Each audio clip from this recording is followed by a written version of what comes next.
মুর্শিদাবাদের বেলডাঙ্গার অশান্তিতে এনআইএ তদন্ত নিয়ে এবার সুপ্রিম কোর্টে প্রশ্নের মুখে পড়ল কেন্দ্র।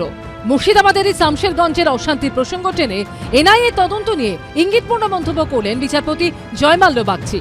এই মামলায় ইউএপিএ যুক্ত করার সপক্ষে কি তথ্য প্রমাণ আছে তাও কলকাতা হাইকোর্টে জানানোর জন্য এনআইএ কে নির্দেশ দিল সুপ্রিম কোর্ট।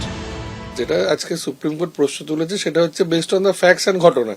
যে ঘটনাটা একই প্রকারের ঘটনা, যেখানে আগের বার আমরা দেখেছিলাম এপ্রিল মাসে বারবার হাইকোর্ট জিজ্ঞেস করেছিল যে এনআইএ এই তদন্ত করবে কিনা, তার সদুত্তর পাওয়া যায়নি এবং বেলডাঙ্গার ক্ষেত্রে দেখলে পুরো অ্যাক্টিভলি তারা এগিয়ে চলে এলো। তো সুপ্রিম কোর্টের প্রশ্ন যে যখন সিচুয়েশন এক, ডিমান্ড এক, তখন আপনারা কি করে এই দুরকম সিদ্ধান্ত নিচ্ছেন বা কেন নিচ্ছেন, এটা এক্সপ্লেনেশন দরকার। আমার মনে হয় এটা জাস্টিফাইড কোশ্চেন, কারণ এনআইএ বা কোনো এজেন্সি আইনের ঊর্ধ্বে না, তাদের আইনের মধ্যে থেকে কাজ করতে হয়। তারা যদি উত্তর হাইকোর্টকে যেটা দিতে বলেছে হাইকোর্ট দিতে না পারে সুপ্রিম কোর্ট, তাহলে নিশ্চয়ই তাদের একটা সেটব্যাক বলে আমার মনে হয়। ন্যাশনাল ইনভেস্টিগেশন এজেন্সি বা এনআইএ অমিত শাহের কেন্দ্রীয় স্বরাষ্ট্র মন্ত্রকের অধীনস্থ। 16 জানুয়ারি ঝাড়খণ্ডে এক বাঙালি শ্রমিকের রহস্য মৃত্যুর ঘটনাকে কেন্দ্র করে দুদিন ধরে বেলাগাম তাণ্ডব চলে মুর্শিদাবাদের বেলডাঙ্গায়। বাঁশ লাঠি হাতে তাণ্ডব, সংবাদ মাধ্যমের উপর হামলা, কিছুই বাদ যায়নি। 31 জানুয়ারি এই ঘটনার তদন্তভার হাতে নেয় কেন্দ্রীয় এজেন্সি এনআইএ। ধৃত 36 জনের নামে দায়ের হয় এফআইআর। বেআইনি কার্যকলাপ প্রতিরোধ আইনের ধারা যুক্ত করা হয়।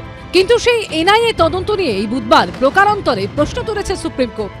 গত বছর এপ্রিলে এই মুর্শিদাবাদের শামশেরগঞ্জে হওয়া অশান্তির প্রসঙ্গ টেনে বিচারপতি জয়মাল্য বাগচি বলেন, 2025 সালের এপ্রিল মাসে যখন এই ধরনের ঘটনা মুর্শিদাবাদে ঘটেছিল, সেই সময় আমরা দেখেছি যে কেন্দ্র দিনের পর দিন সিদ্ধান্ত নেওয়ার বিষয়ে চুপ করেছিল। আর এখানে তারা সব নথি না দেখেই এনআইএ তদন্ত নিয়ে সিদ্ধান্ত নিয়ে নিল। প্রধান বিচারপতি সূর্যকান্ত ও বিচারপতি জয়মাল্য বাগচির বেঞ্চ নির্দেশ দিয়েছে, বেআইনি কার্যকলাপ প্রতিরোধ আইন ইউএপিএ যুক্ত করার কারণ নিয়ে কলকাতা হাইকোর্টে রিপোর্ট জমা দিতে হবে এনআইএ কে। এই রিপোর্ট দেখে পরবর্তী নির্দেশ দেবে কলকাতা হাইকোর্ট। পাশাপাশি বিচারপতি জয়মাল্য বাগচি আরও বলেন, সব আবেগের বহিঃপ্রকাশ দেশের অর্থনীতিকে ভাঙার জন্য হয় না।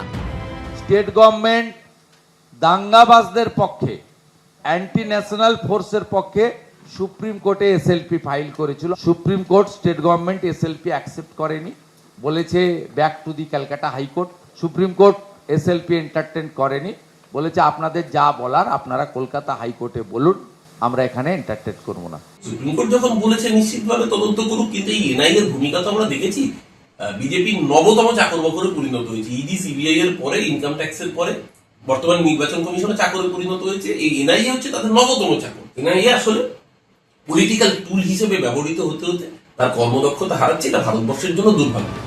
বেলডাঙ্গা হিংসার ঘটনায় এনআইএ তদন্তের বিরোধিতা করে সুপ্রিম কোর্টে দ্বারস্থ হয় রাজ্য সরকার।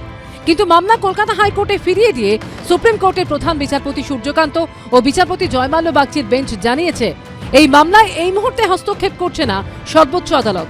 এনআইএ তদন্তের বিরোধিতায় রাজ্য সরকারের মামলা নিয়ে সিদ্ধান্ত নেবে কলকাতা হাইকোর্ট। সৌভিক মজুমদার ও শিবাশিস মৌলিকের রিপোর্ট, এবিপি আনন্দ। এবিপি আনন্দ, এগিয়ে থাকে, এগিয়ে রাখে।